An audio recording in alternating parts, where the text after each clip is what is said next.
Long, long ago in the kingdom of the clouds, high up in the sky, there lived a beautiful monkey. She was the daughter of the king of the monkeys, and one day she went to the window of her palace and saw something that made her gasp.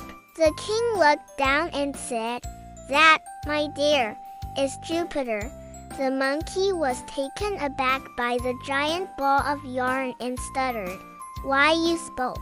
Jupiter chuckled and said, "Of course I spoke. I am not just any ball of yarn, you know. I am Jupiter, the god of the sky." The monkey bowed her head in respect and said, "I'm sorry, great Jupiter. I didn't know who you were. Would you mind if I take a bite of you?" Jupiter was taken aback by this request, but replied, "Of course not, little monkey. Help yourself." The monkey couldn't believe her ears. "Is that so? And can I eat it?"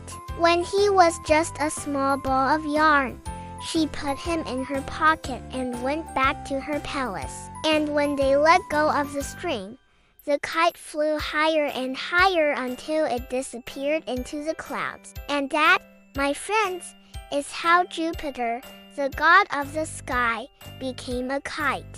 There, she put him on her windowsill and said, "I'll be right back." Then she went inside and started making a kite out of Jupiter. The king was taken aback by this strange request, but replied, "Of course, my dear. You can eat anything you want." So the monkey went down to get her very own snack. Down below, floating in the vast blue, was the largest ball of yarn she had ever seen. It was bigger than any ball of yarn that she had ever seen before. Curious, she asked her father, the king, "Oh, father, what is that huge ball of yarn down below?" As she approached Jupiter, he turned around and said, "Hello there, little monkey." And so the monkey started eating Jupiter, and he started shrinking as she ate him. When she was done, she took the kite out to the field with her friends. The end.